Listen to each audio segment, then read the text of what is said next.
নারী ও মানুষ, নর ও মানুষ, সৃষ্টি মহান স্রষ্টার। কর্মগুণে আমরা মানুষ, নেই তো কোনো অহংকার। আসসালামু আলাইকুম প্রিয় দর্শক, সবাইকে স্বাগত জানিয়ে শুরু করছে এনটিভি নিয়মিত পাক্ষিক আয়োজন লাভেলো নিবেদিত মহিলাঙ্গন। আপনাদের সাথে আছি আমি মহসিনা শারমিন নিশাত। সবাইকে শুভেচ্ছা। দর্শক, শুরুতেই সময়ের প্রশ্ন। নারী ও মানুষ, নর ও মানুষ।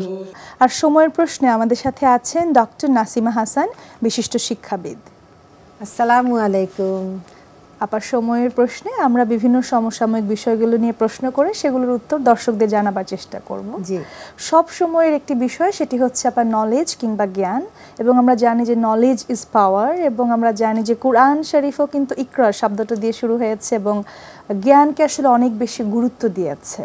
তো আসলে জ্ঞানের এত গুরুত্ব কেন ইসলাম দিল, এবং সে জায়গা থেকে আমাদের জ্ঞান অর্জন করা কতটুকু জরুরি? এটার উত্তর আমি বলবো কি, নলেজ ইজ পাওয়ার। এটা ছোট থেকেই পড়ে এসেছি যে জ্ঞানই শক্তি।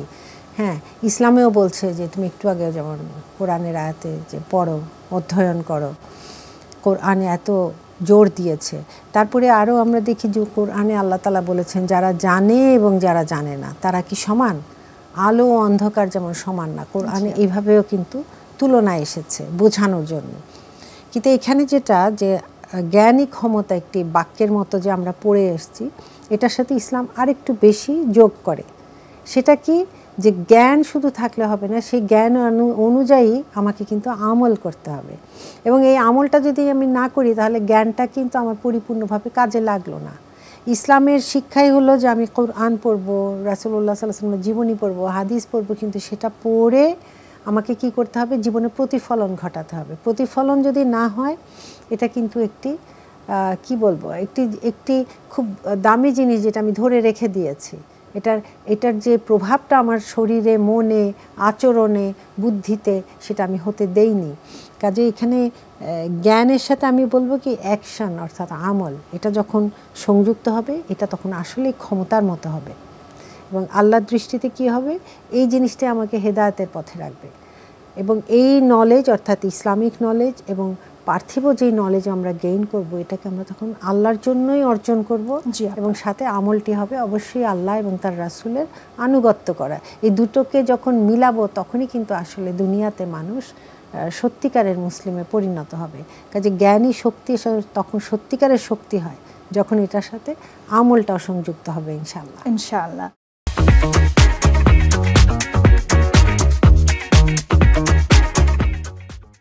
আপা, আমরা একজন মানুষ হিসেবে আমরা যখন দেখি যে ফিলিস্তিনের কথাই যদি বলি, যে অনেক সন্তান মারা যাচ্ছে, শিশুরা মারা যাচ্ছে, মেন সবাই মারা যাচ্ছে, এবং যেগুলো দেখে আমরা মানসিকভাবে আহত হই, কষ্ট পাই।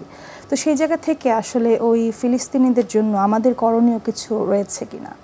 অবশ্যই করণীয় তো আছেই। প্রথমে আমি বলবো যে হাদিসে এসছে যে মুসলিম উম্মাহ আসলে একটি দেহের ন্যায়। এই দেহে যখন ব্যথা হবে, অন্যান্য অংশ আসলে ব্যথাটা অনুভূত হবে। কাজে আমাদের উম্মারই একটি অংশ এভাবে নির্যাতিত হচ্ছে এবং তাদেরকে একেবারে মেরে ফেলা হচ্ছে। ছোট ছোট দুধের শিশু থেকে শুরু করে বয়স্ক কেউ বাকি নেই। এক এক ফ্যামিলিতে দেখা যায় 13, 14, 15, 20 জন এভাবে চলে গেছে। তা আমাদের যেটা করতে হবে, প্রতিবাদ তো করতেই হবে, কারণ মুসলিমরা কি একে অপরের ভাই ভাই। সূরা নিসাতে আছে যে তোমরা কেন জিহাদ করছো না, যে যখন কোনো এলাকায় নির্যাতিত মানুষ বলছে যে হে আল্লাহ, আমাদের জন্য একটি সাহায্যকারী পাঠাও। এখন আমরা সেই সাহায্যকারী হতে পারছি কি না? আমাদের প্রথম কাজ হলো দোয়া করা। প্রত্যেক বেলায় আমরা যদি নামাজে দোয়া করি, এটা আমাদের অবশ্যই করতে হবে। তারপরে আরেকটি জিনিস হলো প্রতিবাদ করা বিভিন্ন উপায়ে। আমরা যেমন অনেক দূরে, তা আমরা যেটা করতে পারি যে আমরা শান্তিপূর্ণভাবে আমরা অবস্থান নিয়ে কোনো একটু প্রতিবাদ করতে পারি। সেই লিপিটা একটা লিখিত কিছু আমরা নিউজ পেপারে পাঠাতে পারি, অনলাইন নিউজে দিতে পারি। এবং আরেকটি ব্যাপার হলো যে এই যে পশ্চিমা দেশগুলো এক হয়েছে ফিলিস্তিনকে নির্যাতন করার জন্য, তাদেরকে শেষ করে ফেলার জন্য, তাদেরকে কোনোভাবে সতর্কবাণী পৌঁছানো, বিশেষ করে পশ্চিমা দেশে যে আমাদের মুসলিমরা আছেন তাদেরকে আমরা এটার আহ্বান জানাতে পারি, যেটা হচ্ছে অলরেডি। কাজে শান্তিপূর্ণভাবে আমাদের এই প্রতিবাদ কিন্তু করে যেতেই হবে, নইলে কিন্তু আমরা এই যে উম্মার এই কষ্টটা, এটার জন্য জবাবদিহি আমাদের থেকেই যাবে। আর আরব বিশ্ব যে নিশ্চুপ রয়েছে এটার জন্য কিন্তু আমাদের একটু কাজ করা দরকার, যে তাদের এত নিশ্চুপ থাকাটা খুবই কষ্টকর, খুবই কষ্টকর। তো আল্লাহ তাআলা আমাদেরকে তৌফিক দিন, ফিলিস্তিনে জনগণকে আল্লাহ তাআলা প্রোটেকশন দিন ইনশাআল্লাহ। জি আপা, আমরা দেখি যে কেউ কেউ এরকম বলেন যে ইসলামিক যে ড্রেস কোডটা ফর দ্য উইমেন্স, এই জায়গাতে আসলে এত বেশি কেন, মানে মহিলাদের পোশাক এত বেশি কেন নির্ধারণ করা হয়েছে? এই জায়গায় অনেকের অনেক কোশ্চেন আমরা দেখি। আসলে হিজাব নিয়ে বরাবরই অনেক ধরনের সমালোচনা, আলোচনা, প্রশ্ন এগুলো ছিলই, এখনও আছে। এবং ব্যাপারটি হলো কি, আমরা শুধু হিজাব বলছি, ব্যাপারটা হলো শালীন পোশাক, ইসলামী সম্মত যে শালীন পোশাক।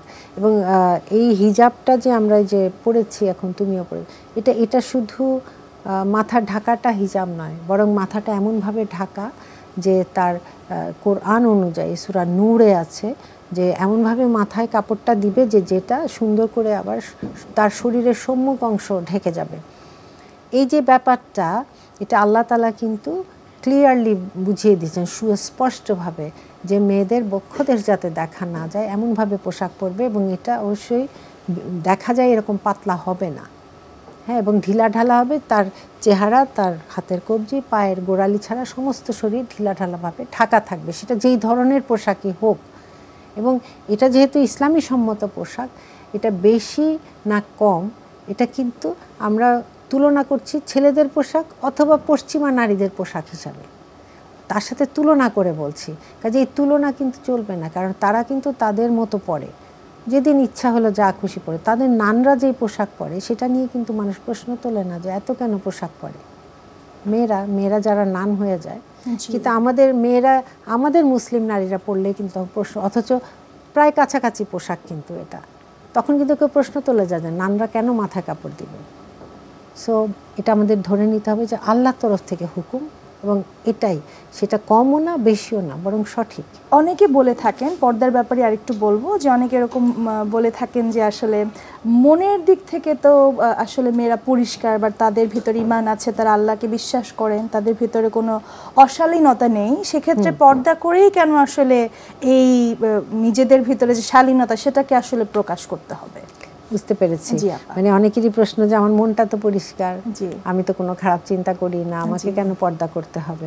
আসলে মন পরিষ্কার নাকি মন অপবিত্র, এটা এখানে প্রশ্ন নয়, বরং পিওরিটির যে সেন্সটা, এটা আল্লাহই বলেছেন যে এটা ঈমানের অঙ্গ, যে আমাদের পবিত্রতাটা, সেটা আমি যখন পোশাক পরবো, আমি যখন শালীন পোশাক পরে বের হব, আমার মনের পবিত্রতা, শারীরিক পবিত্রতা সবই এখানে চলে আসে।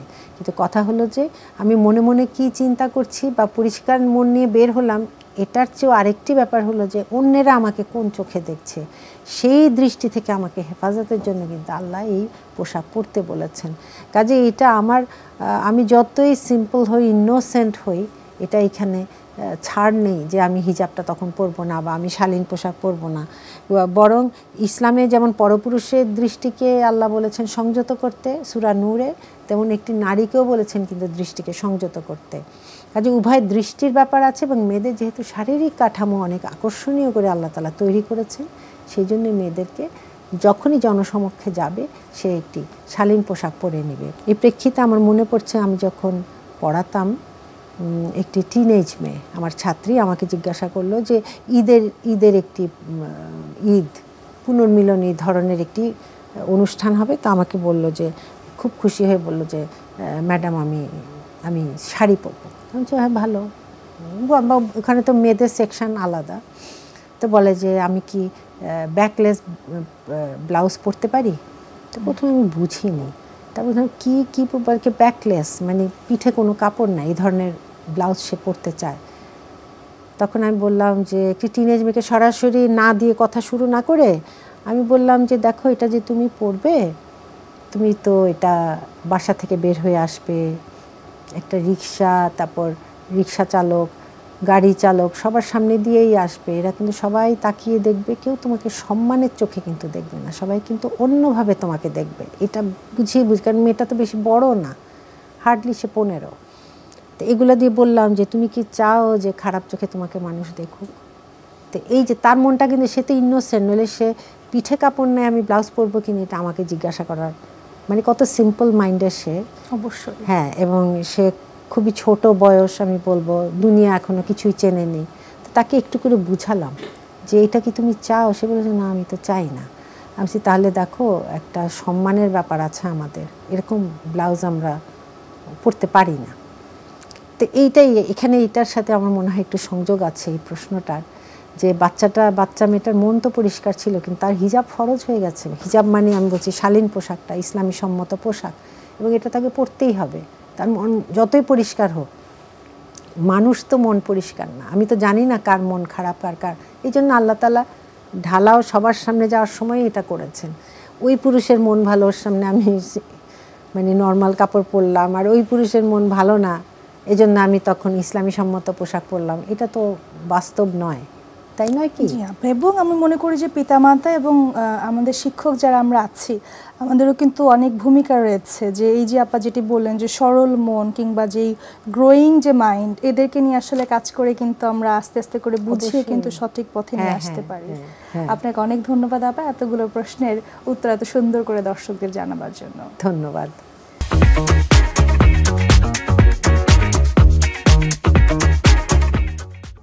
আমাদের এখনকার আয়োজন জীবন পরিক্রমা, যেখানে আমরা জীবনের সাথে জড়িত বিভিন্ন বিষয়গুলো নিয়ে আলোচনা করে থাকি।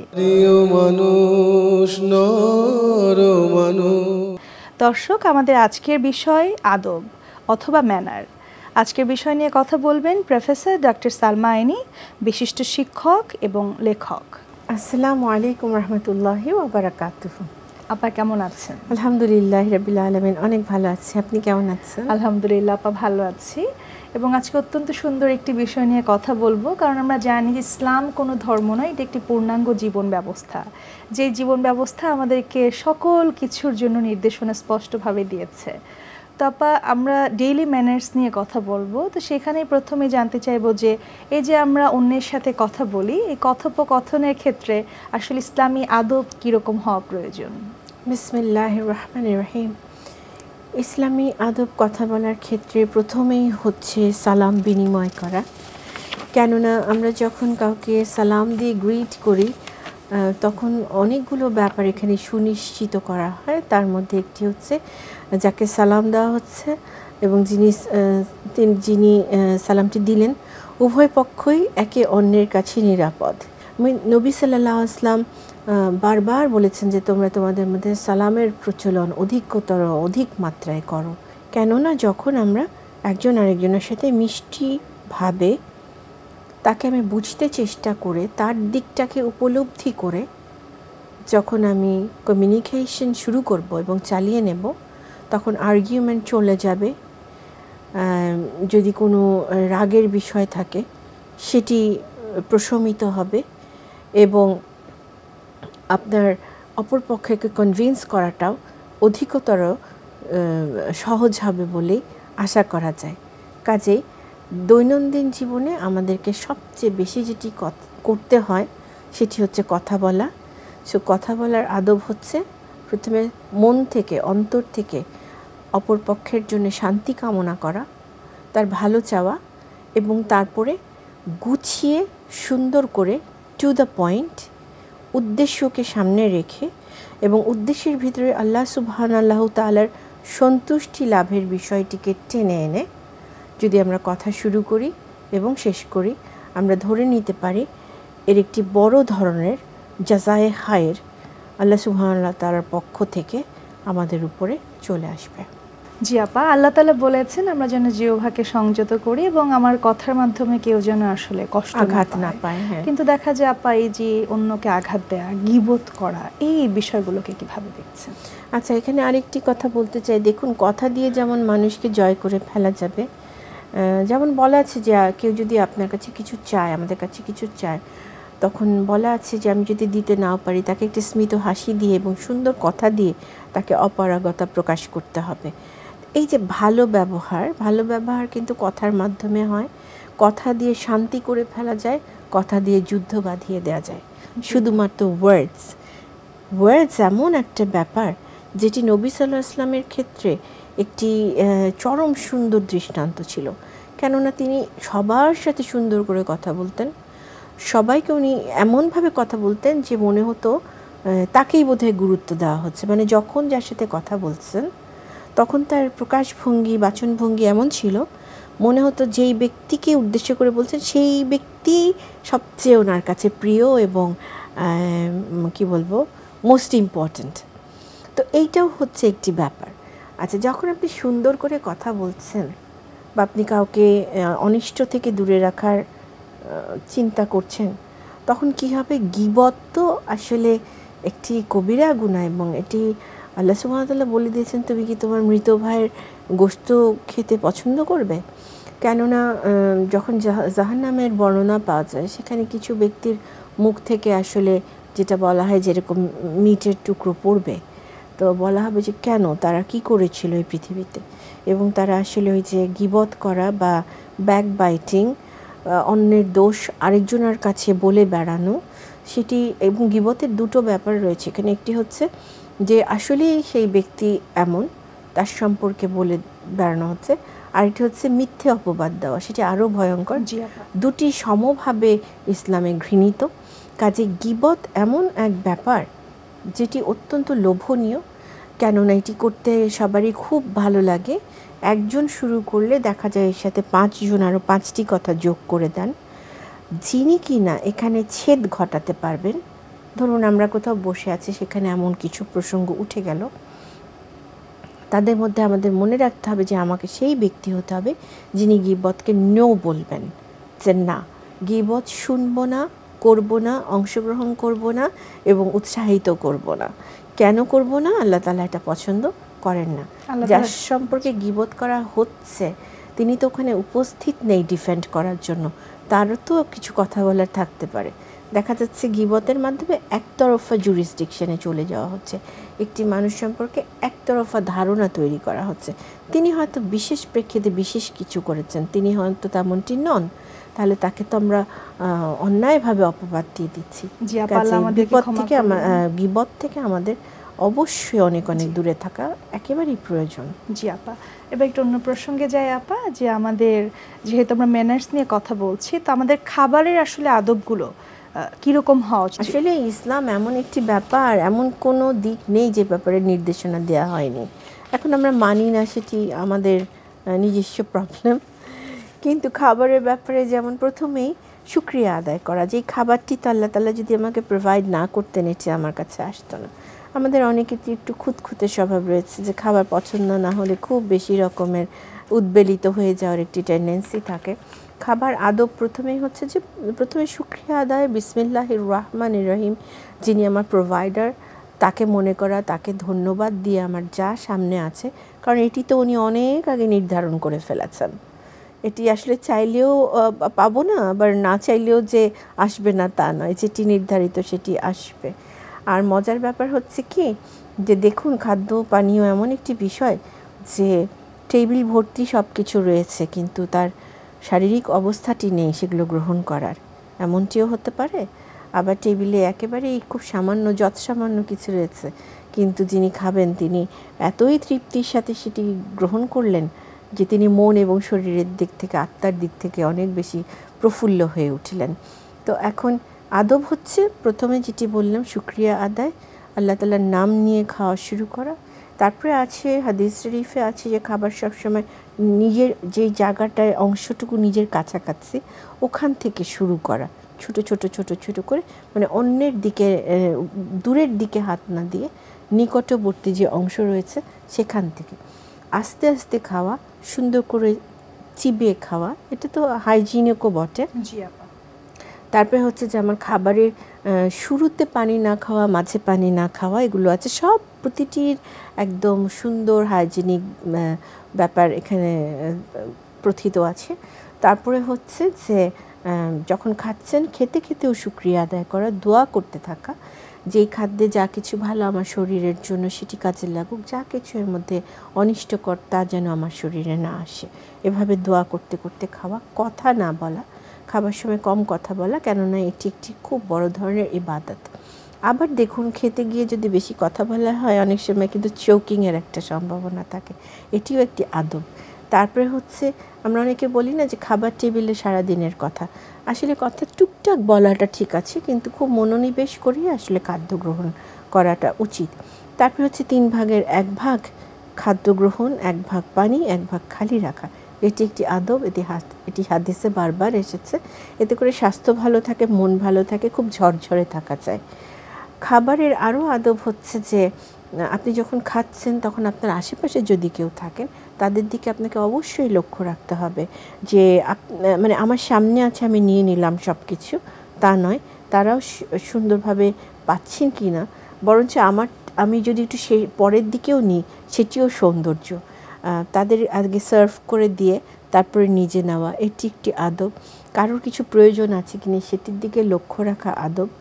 এবং খাবার ব্যাপারে সবচেয়ে ইন্টারেস্টিং যেটি আছে সেটি হচ্ছে একদম শেষ করার পরে খুব সুন্দর করে প্লেটটি গুছিয়ে খেয়ে একটি দানাও যাতে পড়ে না থাকে সেভাবে খেয়ে, এবং খুব পরিষ্কার করে আঙুলগুলোও পরিষ্কার করে খেতে বলা আছে।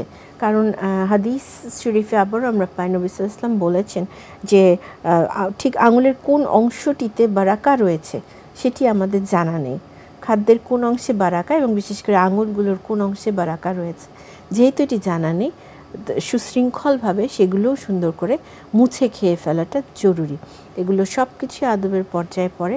গোগ্রাসে না খাওয়া, ধীরে সুস্থে খাওয়া, মুখ বন্ধ করে খাওয়া, আওয়াজ না করে খাওয়া, এবং কারোর আশেপাশে অসুবিধা হয় এমন কোনো কাজই খাবার সময় করা যাবে না। অনেক গলা জোরে খাকরি দেওয়া বা কি বলে খুব সাউন্ড করা, অনেকের জন্য এগুলি খুব অস্বস্তিকর হয়ে ওঠে, এগুলো থেকে দূরে থাকা। হাঁচি আসলে সেটি অবশ্যই ঢেকে ফেলে হাঁচি দেওয়া, মুখ ধুয়ে আসা, এগুলো সবই খাবার সময় আদবের অন্তর্ভুক্ত। আমরা জানি যে ইসলাম আসলে আমাদেরকে সকাল থেকে রাত্র পর্যন্ত যা যা করা প্রয়োজন, একদিন নয় সারা জীবনে যা যা প্রয়োজন সব কিছুই আমাদেরকে গাইডলাইন দিয়েছেন। তো ছোট্ট এই প্রোগ্রামে এত কিছু আলোচনা করা সম্ভব নয়, যতটুকু করেছেন আপা আশা করি দর্শকরা উপকৃত হবেন। আপনাকে অনেক ধন্যবাদ। আলহামদুলিল্লাহ রাব্বিল আলামিন, আপনাকে অনেক অনেক ধন্যবাদ। প্রিয় দর্শক, আপনারা দেখছেন লাভ এলো নিবেদিত মহিলাঙ্গন। আমরা একেবারেই শেষ পর্যায়ে চলে এসেছি। পৃথিবীর যে কোনো প্রান্ত থেকে আপনারা যদি লাভ এলো নিবেদিত মহিলাঙ্গন আবারও দেখতে চান তবে ভিজিট করতে পারেন এনটিভির ওয়েবসাইটে www.ntvbd.com। প্রিয় দর্শক, এছাড়াও আপনারা ভিজিট করতে পারেন এনটিভির ভেরিফাইড ফেসবুক পেজ এবং ইউটিউব চ্যানেলটিও। তাছাড়া আপনারা আপনাদের মতামত, পরামর্শ কিংবা অভিমত আমাদেরকে চিঠি লিখে জানাতে পারেন এই ঠিকানায়। পরিচালক মহিলাঙ্গন NTV, BSEC ভবন, 7ম তলা, কারওয়ান বাজার, ঢাকা 1215। দর্শক, আজকের মতো বিদায় নিচ্ছি। মহান আল্লাহ তাআলা আমাদের সুন্দর রাখুন, সুস্থ রাখুন। আসসালামু আলাইকুম। স্রষ্টার কর্মগুণে আমরা মানুষ, নেই তো কোনো